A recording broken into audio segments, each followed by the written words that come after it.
0, 1. Let's get started. Hello and welcome to Beyond Top 10 Tennis. My name is Dr. Ashley Morganberg and I am your host. We have been doing special editions essentially for the last 8 episodes courtesy of Roland Garros, but welcome to episode 97. Oh my goodness, how far we've come. If you are new, as always, thank you so much for joining us. I want to encourage you to track back to our earlier episodes prior to those special editions, which started at, say, episode 88 onwards. And if you've been with us for some time now, thank you so much. You know what we're all about and where we're coming from. But a little bit, I think, of a snippet for those of you who are new. Essentially, those last almost 10 episodes or 8 episodes really focused on the data, the insights of the French Open. And prior to that, we were purely audio only. So this is really new how we've started sharing live video and audio feeds. And this is our first episode back since those special editions. And we've only got a couple now prior to the commencement of Wimbledon, where we will do those special editions as well. So this really gives us the time, the space to really catch up on there's been so many events, ironically, since Roland Garros. We won't touch on the ones that were happening essentially at the same time as the French Open, purely because we really want to look at key data, implications of the rankings of not just the top 10, but those who are, say, potentially progressing towards the top 10.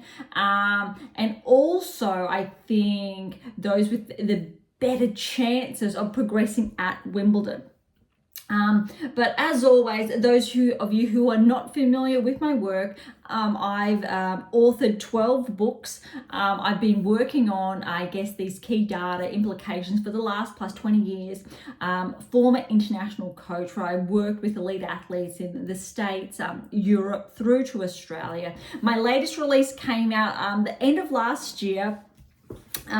How to develop a top 10 tennis ranking, the power of the 8th key. So you'll see that there. And also the other one in the background, which is right here. And I've shared this essentially almost every episode, that if you are a top 10 player, you really need to get your hands on these if you want to know the differential essentially to claiming that Grand Slam, but also achieving replicated success. We'll dive more into that today, as we do almost every episode, though I do have some surprises here today, which is really fun given that we are doing, I think, these video feeds. And that's some of my former books or other books, earlier books. And we've got 3 actually here, and they're pretty big, as you can see. But this is the What Is Your Game Missing series. These are actually original covers. So if you do order them, you will get the updated versions. These are, there's only a select number of these through. This is the first one, What Is Your Game Missing? And you can see, if I take a peek in here, a lot of, I think, the data that's written, which is really, I think, fundamental and pivotal. I was looking for some chart work there, which you will see now here. Some nice chart work. Look, we've got a number of players here at the French Open, believe it or not, because a lot of these texts are focused on, say, the French to Wimbledon, the transition that's made, and we also have the data from, say, the Australian Open, US Open, etc., and key implications there. So some really good ones, even from, see, this page is even Gasquet when he was at his peak. We've got Kerber there at her peak. Really interesting with all the players there. So if there's a player that's been ranked inside the top 10 over the past, I'll say 12 years, we have the data, the key implications around that.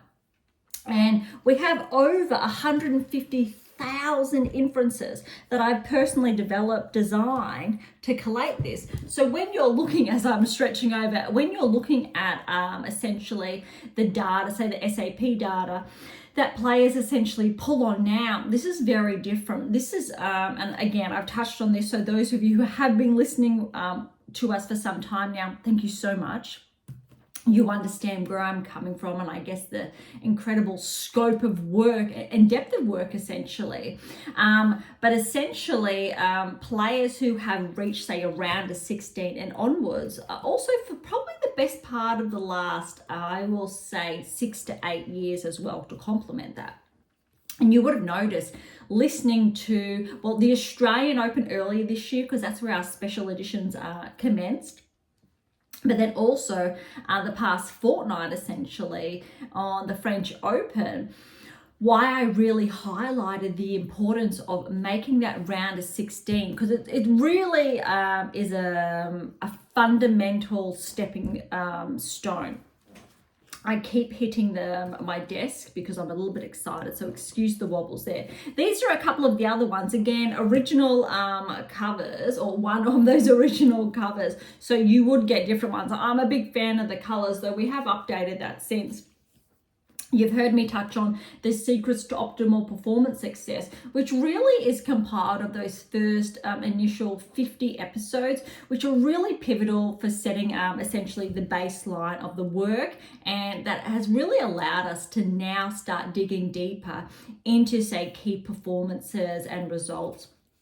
We started around, say, episode 55 through to, I think it was 70, the secrets to optimal coaching success. These two we haven't had our hands on. There's the elite research method, the secrets to optimal well-being, which is really important. But we took that change of pace essentially to focus on the Australian Open, and we've hit the ground running ever since. So rather than digging deeper into the data and sharing those insights, we've essentially been having a bit of an overlap where I'm really saying to you, please listen to those early episodes to form that baseline that we refer to so often.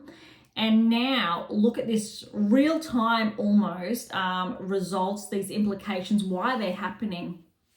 And also the players that we're really going to, I think, highlight for the Wimbledon and upcoming slams, whether it's the US and the Olympics as well this year. The other two that we've got is the Secrets to Elite Performers. It is massive. Again, this is an original edition as well. It is absolutely substantial. I'm not sure if I'll ever write a book this significant again. And also this is, this one's a big one. I'm Your Tennis Coaching Guru, which is a bit of fun, but it's the 10-year pathway. It essentially pulls everything together with even able to put your notes in there, but also key lessons that you really are required to do. So that's in your first initial 10 years of play. Now I'm just going to put this one down because they did want to start today's episode with me. You've met the other one. This is my small one. Okay, with everything touched on, and with that, I'll say brief introduction. I do like sharing each and every episode a little bit of that backstory, where it's come from, and I think each time it's different. But to recap, these two are absolutely pivotal, fundamental. I've shared those other texts, so that's 12 altogether. 11 actually specifically that are essentially pinpointed and leveraged to ascertain that top 10 tennis ranking. Remember that I do have that one fictional release there as well. But really important. So these are shared. I might touch on them a little bit later. We'll see how we go for time. But there's a lot today, as I shared, to get through, because we do have a number of events, more surprisingly on the WTA side in contrast to the ATP side. That said, we have had, I'll say, pockets throughout this season so far, where the ATP has had a lot of events one week and the WTA not so much. So I guess it evens out in some way, shape or form. I'm going to, typically we do start on, remember those of you who have been with us for some time now, the rankings before diving into the results. But today I really wanted to have a look at the results of the events that are underway, and then to finish today with the rankings and those key movers, because last episode we only touched on, say, the top 10, how far they had moved since essentially Roland Garros, but we didn't really do a deep dive, and I want to see how we go for time, and also that will probably gauge on how deep we go, whether we just look at, say, the top 20, top 30, or we do a more expansive review of the top 100 or more so. But let's see how we go today. But look, to kick things off, we're going to start on the WTA Tour and then wrap a number of events up before heading on over to the ATP. So let's start over here. We've got a couple of smaller events, I'll say dispersed between the bigger ones, but we'll go with the Open delle Puglie. So that's in Bari in Italy. It's a 125, and I just want to look at the semi-finals and the finals here. Zidansek fell to Udvari in 3 sets. That's noteworthy. Podoroska, the number 1 seed, fell to Todoni, also noteworthy. So the finals, we had Todoni overcoming Udvari 4-0. So it's noteworthy in respect to, let's keep an eye now on Todoni, because I believe this is her first title, let alone for the season. And we've had players, for example, Schneider's one of the favorites this season, that got that title, had a huge rankings progression, and I think she latched onto that second title this season. But if we weren't tracking these results, we would not have known or been more conscious. And it's really important, because even though these players are predominantly, say, ranked outside the top 50, they need to get their marks somehow, and sometimes ranked outside the top 100. But there are some key markers that are always interesting to keep a note on. Let's say intermittently. All right, let's head on over to the Makarska Open, and that's over in Croatia. Another smaller event. Semi-finals, we had Sheriff, second seed, overcoming Martic, fifth seed, in 3 sets.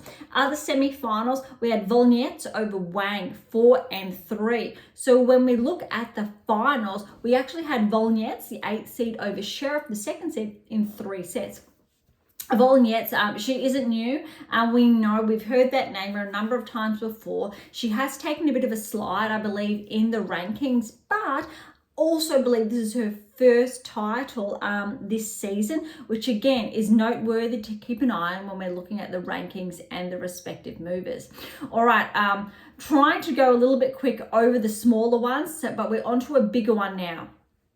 Netherlands, the Libema Open. Now, this one wrapped up 2 days ago, so depending when you do tune in, we're going to have a big deep dive into this. So we'll do a full review here. Puglie was the number 1 seed, and I was personally very interested to see how Puglie was going to track, especially because she's on fresh legs. She did not play the French Open. She was sidelined, but we do know the results, so let's pretend we don't temporarily whilst we head through this. So Puglie over Sasnovich, 2-2, nice and clean to begin with. Krunic over Ponce, 3 sets. Now, I believe Ponce did make some inroads at the French. I could be incorrect there, but let's just keep that in the back of our minds. Rus fell to Galfi. Now, remember, Rus has had a pretty good season, has been making some really good inroads, so that's a little bit surprising there. Kudermetova over Bay, 5-1, that'd be expected. Osaka, a very good win over Mertens, 2-4. Lamens over Pera. Andreescu, now we know the result, but Andreescu 3 sets over Veda, 4-6, 6-3, 6-2. So that was not easy. Schneider fell to Yuan in 3 sets, 1-6, 4-6, 6-3. And I've just touched on her this season. Lynette fell to Montgomery 3 sets. Torsen fell to Nyman 3 sets. Bektas over Blinkova. Rodionova fell to Alexandrova. Vekic over Koparash. That's 1-3. Very clean win there. Minin over Masarova, 2-4. Nave over Mandalak, 3 sets. And Samsonova over Van Vanchik. I apologize for that mispronunciation. You probably would have heard me a number of times on audio only, predominantly, with those mispronunciations. They do happen actually quite frequently, and I really do apologize for that, but I really do try. All right, round of 16, here we go. Pegula, she fell to Krunic. Look, 7-6, 6-7, 6-4. Incredibly tight match by all accounts, yes.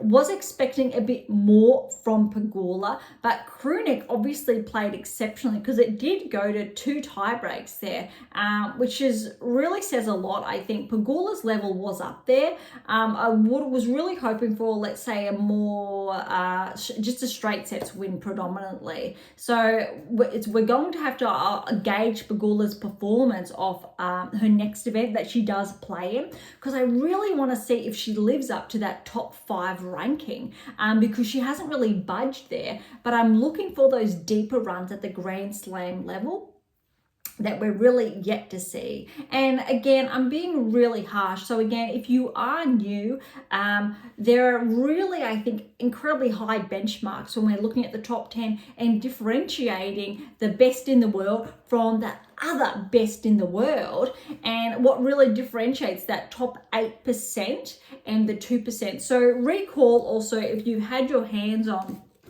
this one again, how to develop a top 10 tennis ranking. And I really touched on, I think, earlier this season that there are 2 significant rulers in that text, and that's 8% of players in the world know the 8 keys. That's it. 2% of players inside the top 10 are susceptible every season to regress. And we've already seen that on both tours this season, which is a little bit of an anomaly. However, I've also touched on so far this season that 50% of players on both tours inside the top 10 are not living up to their top 10 standards, so their capacity with their results, which we don't typically see, which is really important to highlight. All right, let's keep going. Galfi over Kudermetova, really good win. Kudermetova is the 5th seed there. That was 3 sets. Osaka, really cool, over Lamens, 2-2. Andreescu over Yuan, 4-4. Now let's remember, Andreescu, I think the French Open was her first tournament back, and way to pick the event to come back on. She's been sidelined, I think, for the best part of the last 2 to 3 years. She's been, I think, played some, then went back, and it's been a really hard road essentially since she won that maiden slam. But also, it's really important and noteworthy, and I've touched on this previously, when you get those rapid fire results, how vulnerable you are, the susceptibility to having a steep regression there, and succumbing essentially to injury, which has happened to Andreescu. It's also happened to Raducanu, who's steadily finding her way back, but that ranking hold inside the top 10 did not last that long. Same happened to Andreescu when she did essentially skyrocket inside the top 10. Her other results were not living up to those expectations before she regressed. Really important to note, and why I do caution players from having those rapid fire results. You want to steady them, and Gauff's one of my favorite examples, that sure, she had really good results, but then it waited. She did not peak too soon before she progressed further at the Grand Slam level. Really important. Again, we've touched on that in previous episodes, but it's always noteworthy to share. Montgomery over Nyman, straight sets. Alexandrova over Bektas, straight sets. Vekic fell to Minin, 6-1, love 6, 7-5. That is, we do see those matches from time to time. A bit unusual for Vekic to get that second set 6-love. Minen, the first set 6-1, but 7-5. So it really came down to that third set, I think, when both of them were on their game. Vekic was the 7th seed. Samsonova over Nath in straight sets. All right, quarterfinal stage, really interesting here because let's remember Krunic was the player who took out Pegula, and Galfi beat Krunic in straight sets 5-3. Osaka then over Andreescu. Now remember how exceptional Osaka played against Swiatek. Andreescu got the win. 3 sets, 6-4, 3-6, 7-6. Now it was 7-3 in that tiebreaker, but this is the performance that I think really impresses me.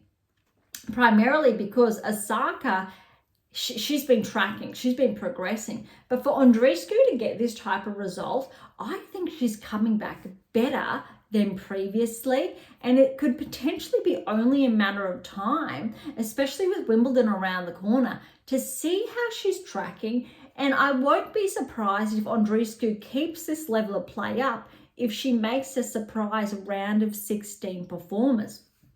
She will not be that fun, I think, to go up against in the first round. However, it's going to depend on her level of consistency, that level of maintenance that we do touch on, that baseline, peak performances, those performance plateaus. So there's a lot to go with this. This is only a very, I think, small indicator to begin with, but a very important one nonetheless.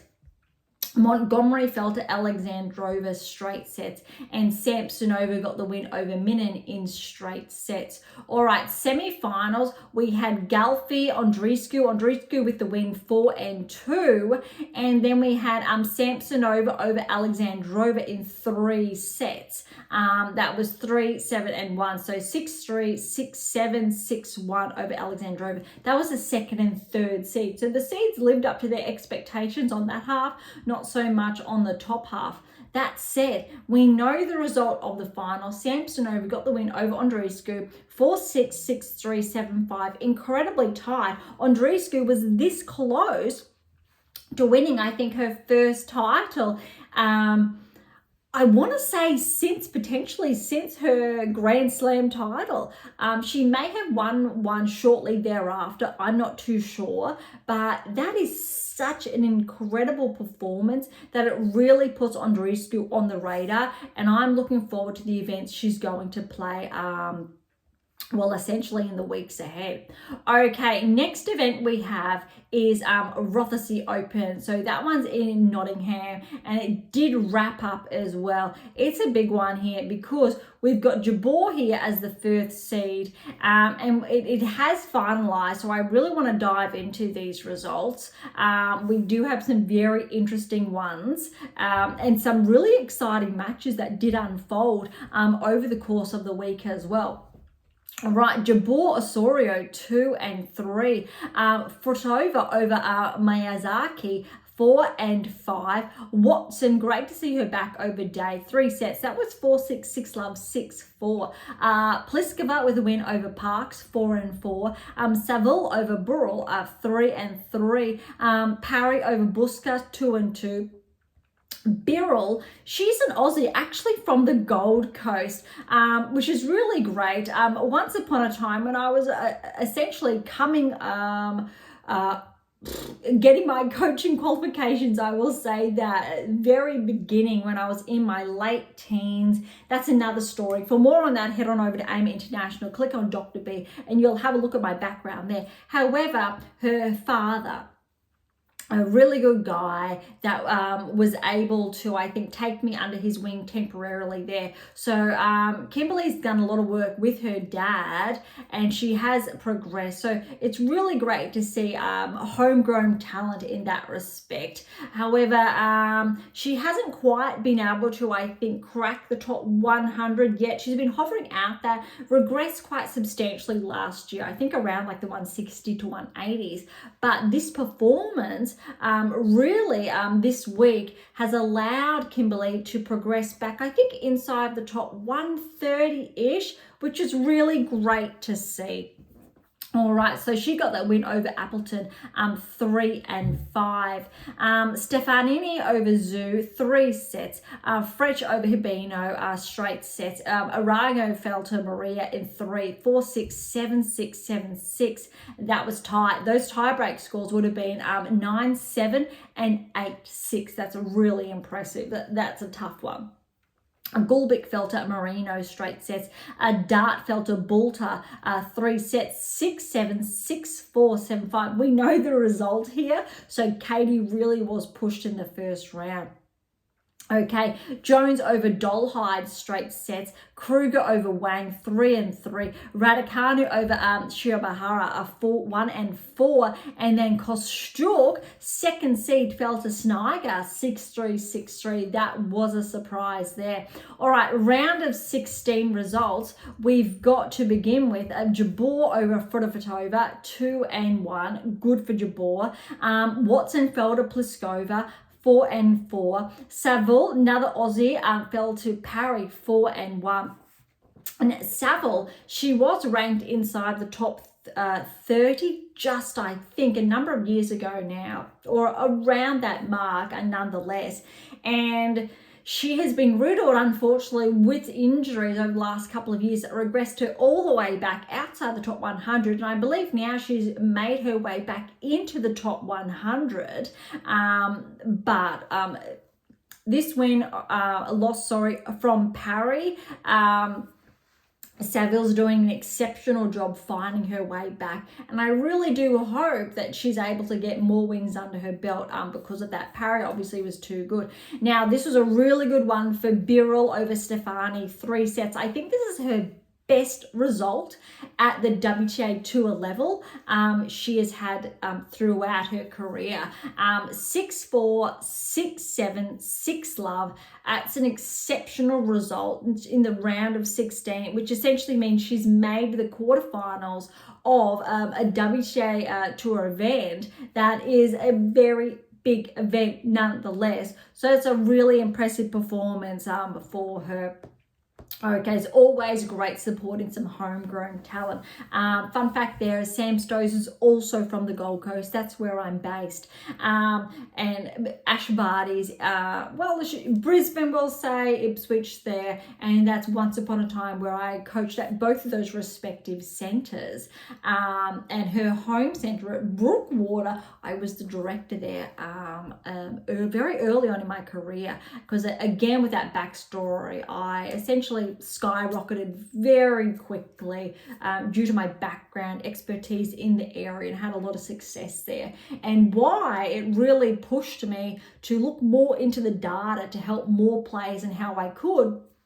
And that's how the PhD unveiled, working with, I think, international athletes across the globe to allow them to essentially reach the top 10, looking at Grand Slam success, because I realized there was so much more I could do rather than just in my own backyard. How could I better help more of you? Which essentially brings me here to help you excel, whether you are that player, that parent, that coach, or essentially a fan wanting to know what the new data says, what the latest science says, and when we're looking at tennis players and key implications to develop the best in the world, because that's really where my work is placed.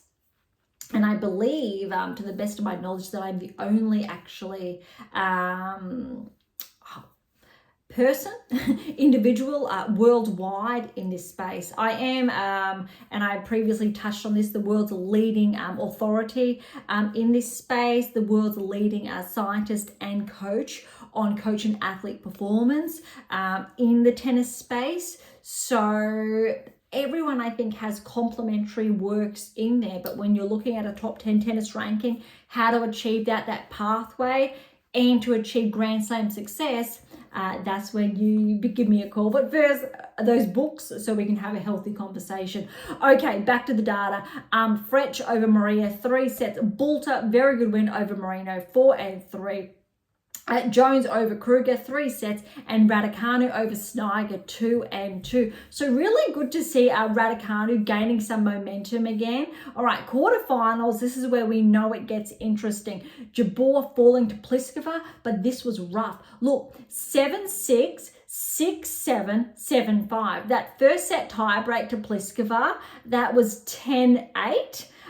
Then the second set was 7-6. Jabeur got that. That would have been 7-3. The third set, 7-5. That was incredibly close, which means typically Jabeur has not been living up to her top 10 tennis ranking. She had actually a very good performance at Roland Garros.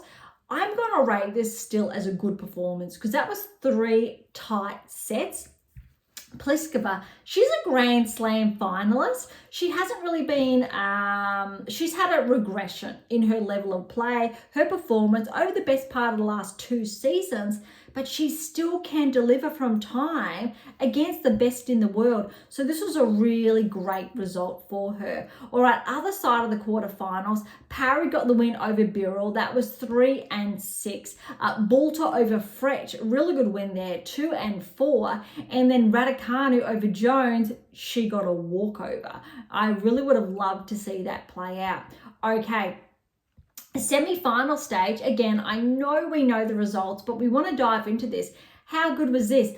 Boulter over Pliskova, 3 sets. That was huge. 4-6, 6-3, 6-2. Sorry, I'm getting ahead of myself. I'm looking at the finals. So let's just rewind a little bit. Pliskova over Parry, 3 sets, semi-final 1. 6-7, 6-1, 6-4. That tiebreak, though, was 11-9. That is huge. And then Parry wasn't able to keep up that momentum, and Pliskova ran away with that. But that's a huge first set for Parry there. All right, the other semi-final, I was wondering where this went. Boulter, Raducanu. We know that Boulter essentially had to play back-to-back. There was a rain delay in this one. Could have gone either way. Raducanu, this first set was absolutely incredible. Raducanu got it in a tiebreak, 15-13. Phenomenal. Boulter used that ranking, just essentially that level of play she's been upholding all season. 6-3, 6-4, solid. However, Raducanu, that's inroads, getting that type of result against Katie, who's top 30, has already got a significant title under her belt this season, has been living up to her ranking.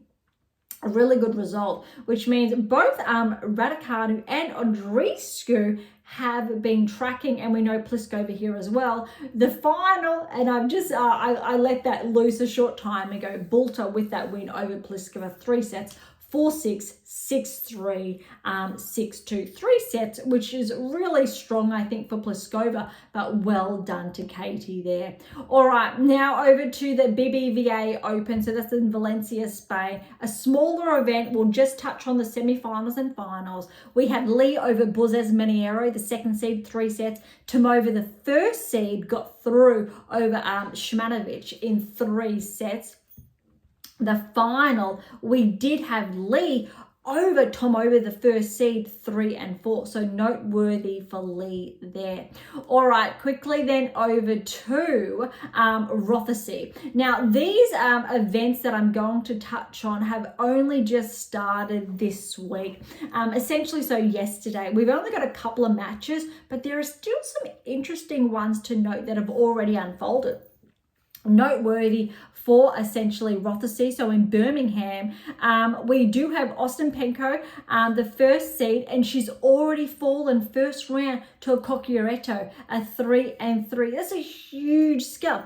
Cocchiaretto, though, if you have been tuning into Beyond Top 10 Tennis, we know she has been tracking this season, so it's very noteworthy. Stevens, first round win over Juan, 3-3. And I think they're the main results. We've got 2 more, I think. There we go. Fernandez, good win over Sorobes Tormo, 1-1. Gulbic, over Osorio, 3 sets. Tomljanovic, a really good win over Pliskova there, 2-1. Zhu over Sestaya, very good win, 7-6, 6-2. Potapova over Evanesian, 4-4. Now, Evanesian, I believe she had some results early on at the French, so that's a good win for Potapova there, although she is the 7th seed. Bronzetti over Frech, and that was in 3 sets. Really interesting. Other players, we've got Krejcikova is the 2nd seed here, and I think she's primarily the player to watch. We've got Wozniacki over Mertens, first round. Pliskova's playing here as well, and so is Boulter. They're probably the primary players to watch out for, so we will sum that up next week.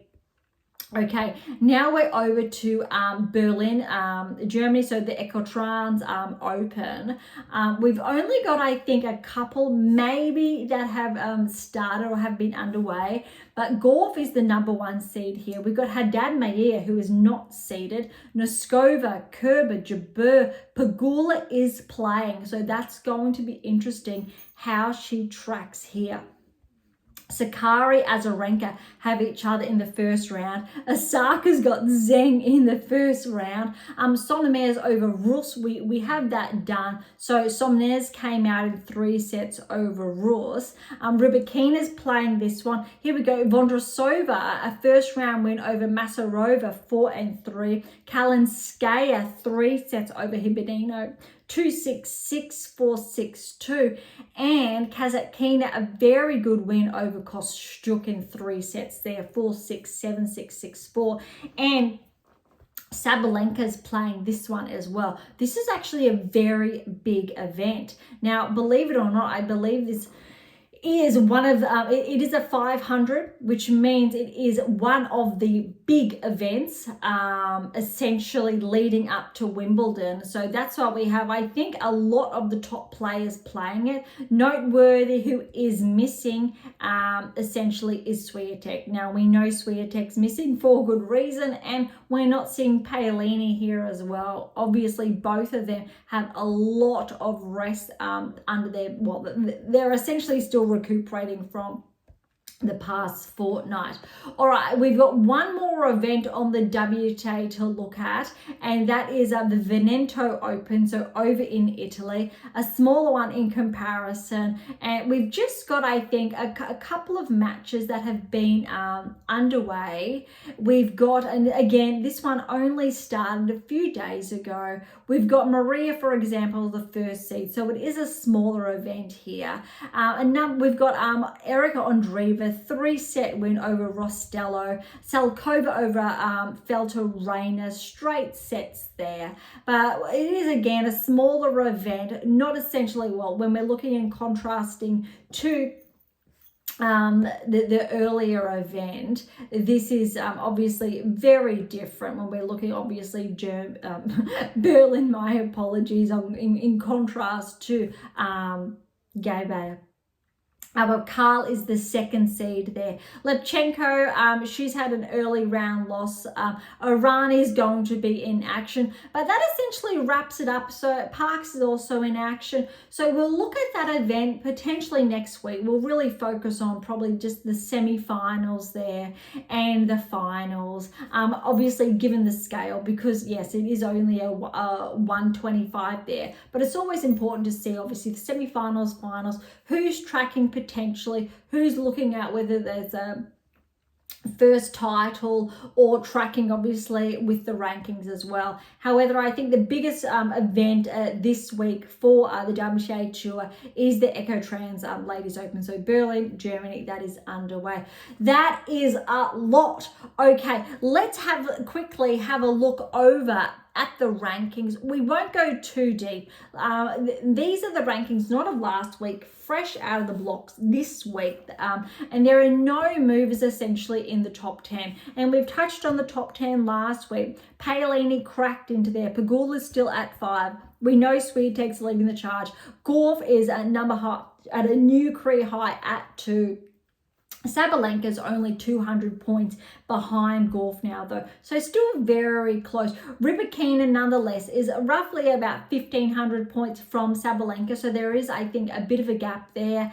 Only 100 points are separating Vondrousova and Pegula between obviously 5 and 6. That's getting pretty close there. Paolini, Vondrousova, about 500 or 400 plus points separating the two. However, Zheng and Paolini are very close. That's less than 100 points separating the two. So it probably will depend how Zheng tracks this week as well, that there might be a bit of an interchange there. And there's only about 25 points separating Sakkari at 9 from Zheng, and Jabeur is a bit behind. That's around 250 points from Sakkari. And we're looking at Collins, who's just been bumped out of the top 10. That's about a bit over 200 points separating, say, 10 from 11 there. And then obviously it tracks. Keys is at a high at 12. Ostapenko is now at 13. Remember, prior to the French, she was, I think, seeded 9, 10.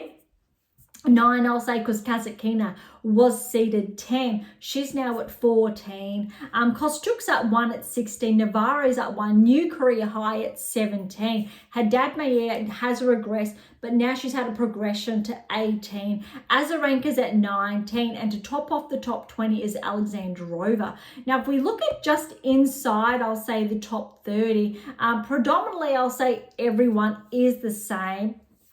Svitolina's 21, Garcia's 22.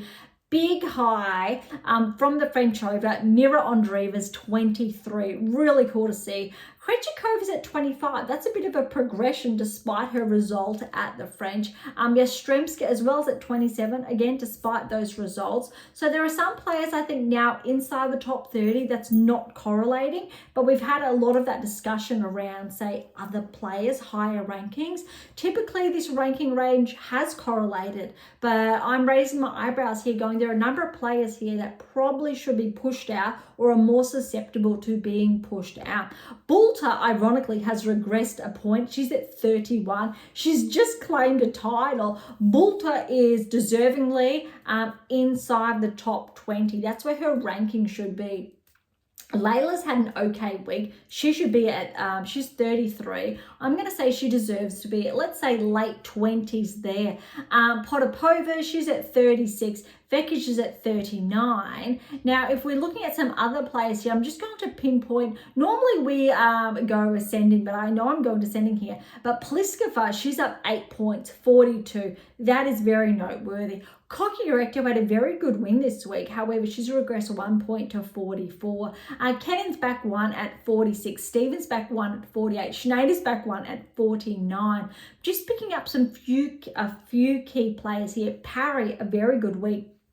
She's up 11 points to 53. Other noteworthy players, so I'm still looking at, I guess, at a number that are going to catch my eye. Look, Stearns, we know she had that peak performance prior to the French. She's back 1 at 62. Tomova's up 6 to 63. Other, I think, noteworthy ones here, we've got Seidman's up 4 to 71. Same with Uchijima, up 4 to 72. Volnyet's up 4 to 73. Sheriff, however, has taken a drop, so that's a 16-point regression.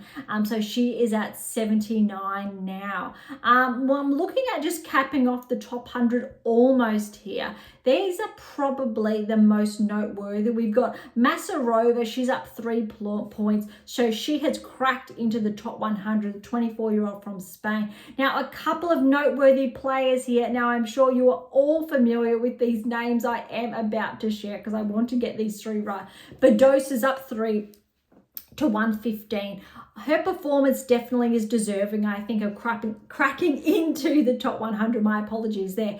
Wozniacki's up 3 to 114. Osaka is up 12 to 113. With one more good week, Osaka is on the cusp of cracking the top 100, and Badosa as well. Those 2 players, Badosa, Osaka, are very well, I think, poised to crack into the top 100. Both of them are playing at the level of play inside the top 30. We're just looking for that consistency. So when we're looking at the top 30 or between, say, the range 30 to 20, Badosa and Osaka, their results this season are definitely worthy there. Not so much Wozniacki. I haven't seen that traction that we're looking for. Okay, that's a lot. That wraps up the WTA Tour. Let's head on over to the ATP side. A lot smaller. We've got a couple events. In contrast to, we've got 2, 4, 6, 8 events in total that we've touched on for the WTA Tour. We've got 5 to touch on for the ATP Tour first, before we then go back and look at the rankings. So let's dive in. 2, as I get there, the Boss Open Stuttgart, Germany just wrapped up. So we're going to deep dive into all of these because they all say 250 plus events. So we've got some very big ones underway this week, Queens and Halle, which are very, I'll say, historical for the ATP Tour, that we know that they're very popular lead up events for Wimbledon. Okay, Gasquet by first round, Nakashima over Eubanks. Bit surprising there because we're looking to see if Eubanks gets some traction that we haven't seen this season in contrast to last season. 7-6, 6-4. Ridderneck over Mitchelson, 4 and 5. Struff over Kaboli, 6 and 3. Tiafoe by Halfman, good win over Squire, 3 and 3. Garon over Murray, 3 and 4. I don't know about each and every one of you out there, but I'd love to see Murray make a deep run at Wimbledon, especially on grass, to get that level of play back up.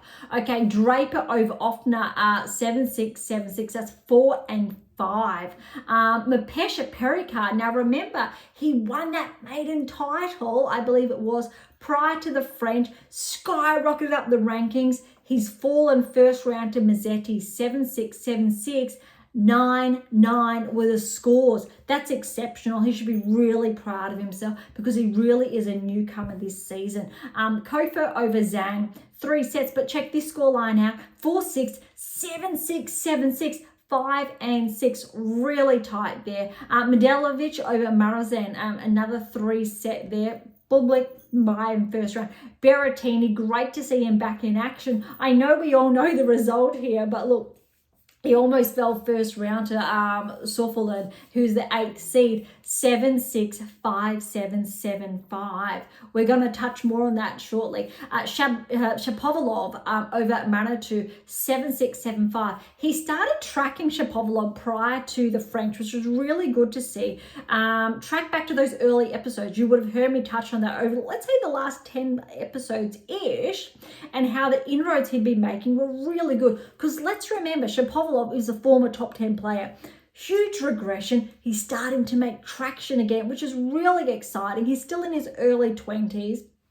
And this is a really good win for him, 7-6, 7-5. He didn't get that traction at the French, but I'm looking to see if he gets some, let's say, the later part this season on grass and hard, because I think he's starting to find some rhythm again. All right, Duckworth over Herbert, 4 and 6. Shelton with a bye, and Shelton obviously was the 2nd seed here. Okay, Gasquet over Nakashima. Nakashima got that win, 3 and 4. A Struff over Rinderneck, 4 and 7-6. And so this obviously is in the round of 16. Tiafoe, the 4th seed here, 7-5, 7-6. Over, yes, Halfman. Really good to see Tiafoe getting some wins under his belt. I love to see him track later this season, because we really haven't seen that form that I guess we've come to love and really enjoy in action. I think the most part of this season to date. Draper over Giron in 3 sets. Mazzetti over Copa, 3 sets. Bublik, 3rd seed, 1 and 7-6. Berrettini, a huge win over Shapovalov, 4 and 4. I'd say Shapovalov's results have been more favoured over Berrettini. However, Berrettini on grass, Berrettini has been a finalist at Wimbledon, which I think is often forgotten. Duckworth over Shelton, that's a huge win for Duckworth. 3 sets, 7-6, 4-6, 6-3. Now, I'm not too sure who was the 1st seed here. Granted that Gasquet was a lucky loser. and got that bye. So there's obviously been a withdrawal there, and I'm not too sure who that was nonetheless. Okay, Nakashima over Struff. We had, and that was a walkover, unfortunately. We've got Draper over Tiafoe, huge win for Draper, 3 sets over Tiafoe, 5-7, 6-4, 7-6. Mazzetti over Bublik, that's a huge win. Bublik has been tracking this season, making some really good inroads. Mazzetti, we know he had a really good run at the French, but look, 4-6, 6-1, and then that was 1 love. Bublik obviously retiring there. Berrettini over Duckworth, huge for Berrettini, 6-4, 7-5. It's so great to see Berrettini back. We know he's former top 10. He was inside the top 10 for a number of seasons. Huge regression then. He's just been able to scrape inside the top 100. He's been hovering around that 80 to 90 mark. But with this result, we are going to see a very big, I think, progression in the rankings. And this is one of the reasons why I wanted to wait to look at the rankings until after diving into, I think, these newer results, especially for some of these players that we really haven't seen tracking for some time. Pliskova, for example, is a really good, because we were able to understand those key progressions because of these results, which is really impressive. All right, semi-finals, we had Draper over Nakashima, 3-3, and Berrettini, huge win over Mazzetti, 4-0, because I think it was Mazzetti who took Djokovic to 5 sets. We know Mazzetti has found some form. He's top 30. However, Berrettini to get that win, especially that second set, 6 love, is really significant. We know the result of the final. Draper, huge title, even though he was the 6th seed. But Berrettini, he took him to 3 sets. 3-6, 7-6, and that was 5-6-4. That's huge. Berrettini was so close. That's really important, I think. No one wants to face Berrettini first round come Wimbledon, because I can guarantee you Berrettini is not going to be seeded, and he's definitely going to be a danger because he's starting to find form. This time last year, that wasn't, I think, in the equation, but this is going to mark Berrettini as somewhat as a dark horse and quite dangerous. Not sure if Draper's going to be seeded either. A really good win for him, but we'll look at the rankings shortly. All right, next event we have before we move on to Queens and then Halle is the Libema Open. A little bit biased here because I know the result. Huge win for Alex, and Alex is now at a career high ranking, and I don't know why there's not more media, especially in Australia, highlighting that. It's absolutely sensational. I believe that's our highest ranked male tennis player in almost 20 years since Hewitt, which is really substantial. Alex is really, I think, he just keeps his head down and gets the work done, and he really needs to be applauded. All right, round of 32, de Minaur by first round. Bergs over Van Ritterlin, 4-3. Bautista Agut over Hustler, 7-6, 6-2. Raonic, great to see him back. Good win over Thompson, 3-4. Fils over Kazuks, 4-4. Would have expected Kazuks to make some more inroads so far this season. We really got to see a great performance at the Australian Open. We haven't seen much of let's say, a significant or noteworthy progression since then, but I definitely believe he is capable despite his current ranking. Same with Menzik, actually. Menzik felt a brow qualify in 3 sets. Manarino over Napolitano in 3 sets. That's a tongue twister. Greekensport over Kekmanovic in 3 sets. Wow, 6-7, 7-6, 7-6. It was 3 in the first, 7 in the second, 3 in the third. That's a huge first round match. Van der Zand Schulp fell to McDonald in 3 sets. Vukic over Purcell, straight sets. Korda over Skulkate, 4-6. Goffin fell to Nardi. Poprin with a good win over Rinky, 4-4. Yes, Rinky's last name is Hijikata. I do say his first name purely because I'm positive I'm mispronouncing his last name, sorry. So if I do know the first name and I know I'm going to mispronounce that last name, I will try and say it. Okay, Paul was the second seed. He did get a bye first round as well. All right, de Minaur, round of 16 over Bergs. That was 5-4. Bautista Agut fell to Raonic in 3 sets. Good win for Raonic. Great to see him back. I think this is maybe his first big event back since the Australian Open. I think he played quite well there, and then he did have to retire, and he was quite close to getting that win. But again, had to retire, which is really heartbreaking. Good to see him back.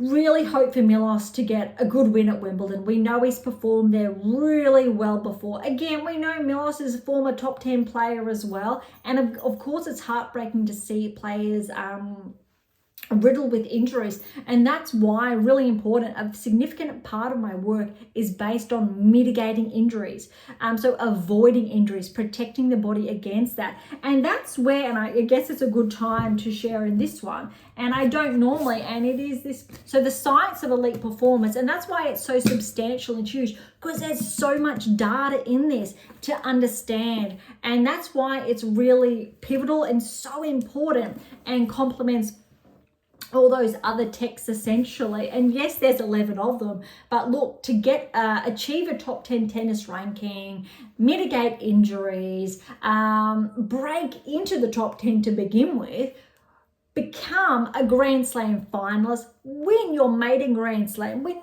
more than one Grand Slam. Of course, that is not one book. There is so much data there. There's so much work involved there. But the good news is if you're top 20, top 10, almost, you've done probably, I will say, 70% of the work, maybe 80% of the work. And it's that 20% you really need to fine tune to fill those gaps. So when you go from book 1 through to 11, you essentially are finding those missing pieces. More so, obviously, if you've read all of them, that's where I come in to help really glue them all together, for lack of better wording. Okay, back to the results. We've got Humbert, good win over Brouwer, 3 sets. Griekenspor, good win over Vukic, 3 sets. And then we've got Korda, really good win over Paul, 4-2. Potentially, I did get ahead of myself there. Looking at the quarterfinals there, that was the bottom half, because the top half of the quarterfinals, guess what? De Minaur over Raonic, 7-5, 6-2. That is an exceptional result, and really impressive. And I think the other half obviously was, yeah, we touched on Humbert and Brouwer. Look, Griekenspor, really good performance. Paul over Poprin was 3 sets. That was tight. But for Korda to get a win over Paul, 4-2, that is really impressive. Okay, noteworthy other performances as we track forward. Obviously, Griekenspor over Vukic, 3 sets we've just touched on. So when we're looking at the semi-finals here, we know Alex has gotten through and he got a really good win over Humbert, the 3rd seed, 7-6, 6-3. And then Korda, 7th seed, over the 6th seed Griekenspor, 2-4. We know the result. Awesome week for Alex, and that was 6-2, 6-4 over Korda. Really good, I think, performance for Korda. Top 30 player. He's been hovering around the top 30 for the best part of the season. So we should see a ranking progression, because we haven't really seen that this season. So a really good result for Korda there. All right, let's head on over to the earlier rounds of Queens, then Halle, then we'll track back to the current rankings before we wrap up today's episode. All right, so obviously it's just gotten underway. The irony here, I think, is Queens, we do have Alcaraz, and Halle, we've got Sinner. Obviously, number 1 seeds respectively. Interesting. Okay, looking at the draws here, and again, it's only just got underway yesterday. Only a couple of matches that we can touch on. But look, let's have a look at, I think, those who are playing. Again, we've got Alcaraz here. We've got Draper playing. Paul's playing. Dimitrov got a first round win over Mannarino, 1-2. Good to see. Korda's playing here. Kakanikova's playing here. Rinky qualified and got a first round win over Tiafoe, 7-5, 4-6, 1-love. Tiafoe must have withdrawn. That's a huge win for Hijikata. Okay, Analdi, Humbert's playing.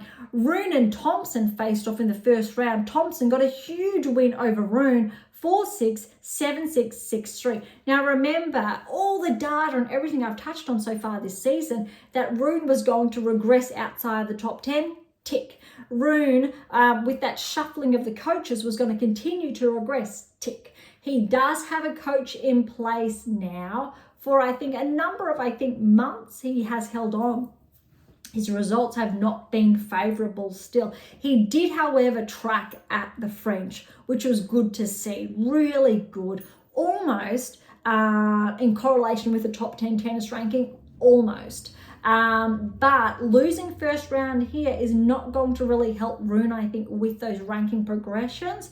But it could be too soon again. It is a leader. I'm really curious to see how Rune's going to perform at Wimbledon and essentially the later half of this year, if he's going to track towards the top 10 or away. Similar story for Fritz. However, Fritz is more favoured, ironically. Okay, Murray is going to face Popper in the first round. Raonic got a really good win over Norrie in the first round here at Queen's. 6-7, 6-3, 7-6. Huge third set. That was 11-9.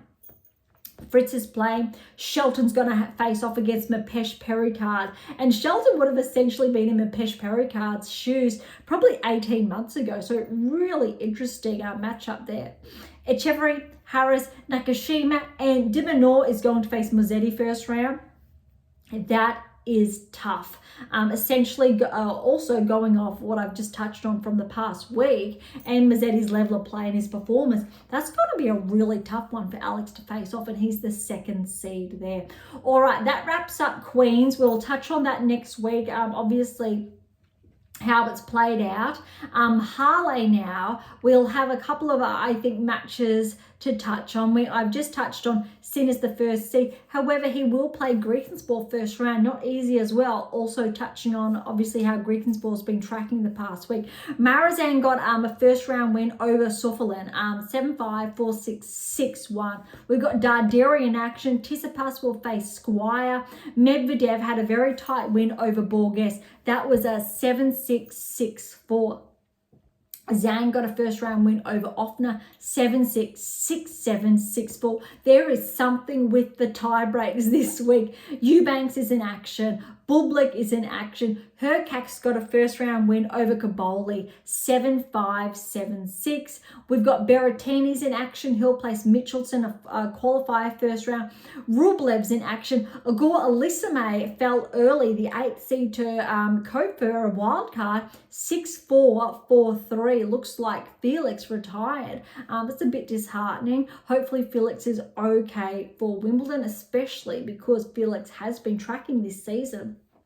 I got that huge significant, win, or it was that finalist result, which really cracked him back inside the top 30. I think almost the top 20. So we'll shortly check on those rankings. Sonegro, good win over Kekmanovic, 7-6, 7-6, 6-5. And Zverev is the second seed here. All right, that really wraps up Halle, and we'll track back on those results for next week as that unravels. But let's head on over to the rankings before we wrap today's episode up. All right, we know Sinner's one, we know Alcaraz is two, but Djokovic is only trailing Alcaraz by less than 200 points. There is roughly just under 1,000 points, so 900 points separating Sinner from Alcaraz. So it's really interesting to see how close those three are. Zverev's at 4.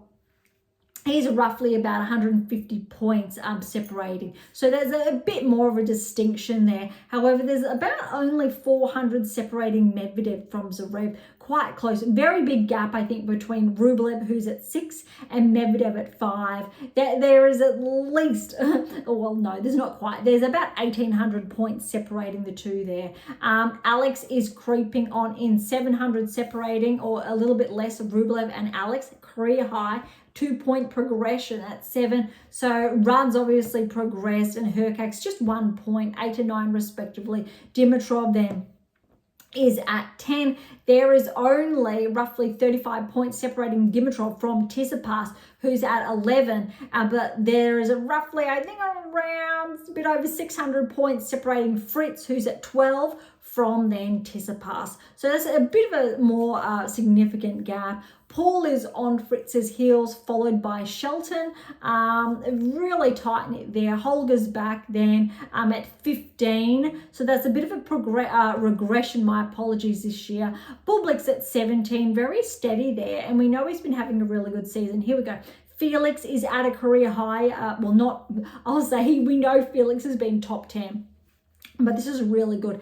18. I think this is Felix's highest ranking in the best part of the last 24 months. And let's remember, he's only 23 years of age. Matt Marino's at 21. He's having a good season. Kakanakov's back at 22. Korda, here we go, with 3-point progressions at 23. Other, I think, noteworthy players. Gregan's boys, he's actually had a 4-point regression, but still 27. Tiafoe's at 28. Tiafoe was on the cusp of the top 10. He was sitting quite comfortably inside the top 15. So that's probably a substantial regression. Mazzetti's at 30. Draper's up 9 points to 31. Darderi's up 7 to 34, and Nal's back 135, Makak's back 336. All right, other I say big jumpers. Jordan has 6-point regression, 43. However, he has been tracking more positively. Norrie's steady at 39 there. All right, Eubanks is at 144. Popperin's at 148. Other are looking for some big jumpers. Here we go. Evans is up 3 to 59. Nakashima's up 7 to 63. This is what we're looking for. Berrettini, 30-point progression, 65. Really good, especially leading up to Wimbledon. Gaston, 13-point progression, 69 here. Nagal, 6-point progression, 71. I believe that is a career high for Nagal, who only cracked into the top 100 this season. Thiago say both Wilds back 3, 74. Other, I think, noteworthy, we've got Vukic is up 7 to 80. Altima's up 7 to 82. Rusevori's had a 15-point regression, 87. Duckworth's up 13. He's at 88. Kazuks is back 15 to 90. Wawrinka, so he's firm there around 93. Berrettini, Wawrinka were ranked around similar ranking range, but Berrettini's the one who's been making, I think, more significant progressions there. Rinky, so he's had a significant 18-point regression, so he's at 98. And Fognini, he has progressed 2 points to cap off the top 100 there.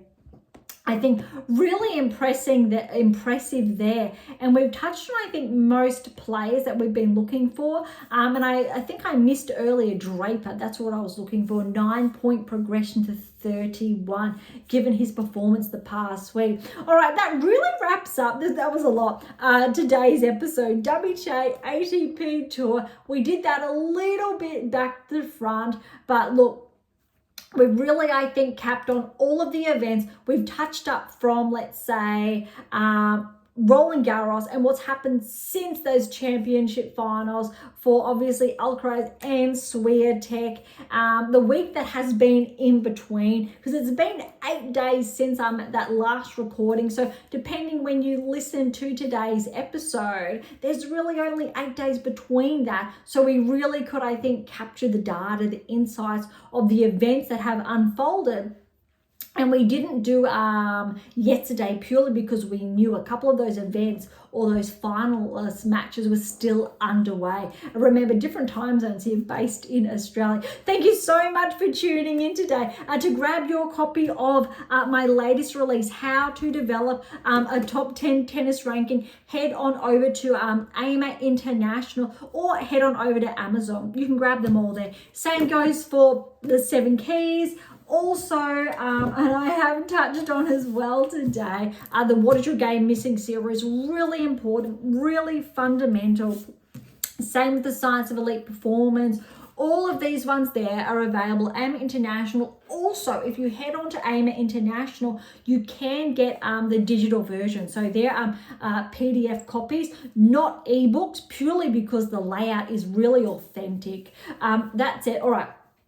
how to develop a top 10 tennis ranking, AM8 International, the 7 keys, AM International or Amazon, irrespective where you are based in the world. For any comments or questions, head on over to AM8 International or Topic Thread. That's a social platform I developed set on data privacy. To interact with Beyond Top 10 Tennis, head on over to probably Twitter, Instagram and YouTube are your best bet. However, you will see all the links there in our episode notes of all the other platforms. But I really do encourage you, if you want to interact with us, jump onto AIM International. That's where you will get the most quickest reply.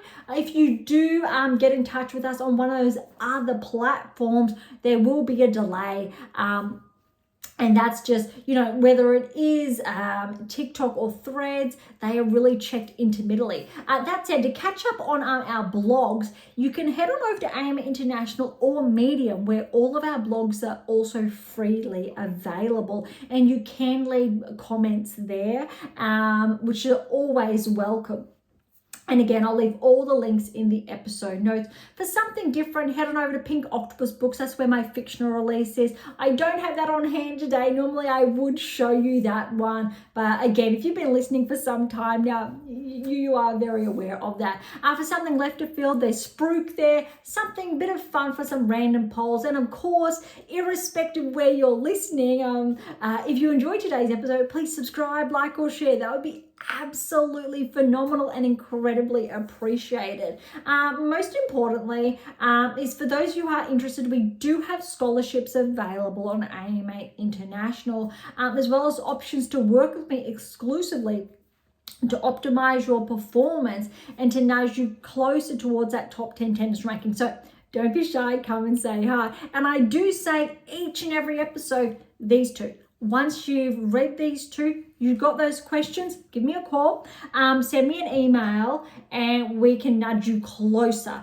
Whether it is to become a barrier breaker top 10, it's really exciting. Obviously, if you don't believe in science or data, it's probably not the right fusion there. However, if you do appreciate, obviously, the data, obviously, where we're coming from, 97 episodes for Beyond Top 10 Tennis, please, yes, please do. I would absolutely love to help you. It'd be my absolute pleasure. On that note, thank you so much for listening. I am so incredibly grateful. I am your host, Dr. Ashley Morgan Burge, and this is Beyond Top 10 Tennis, and I'll see you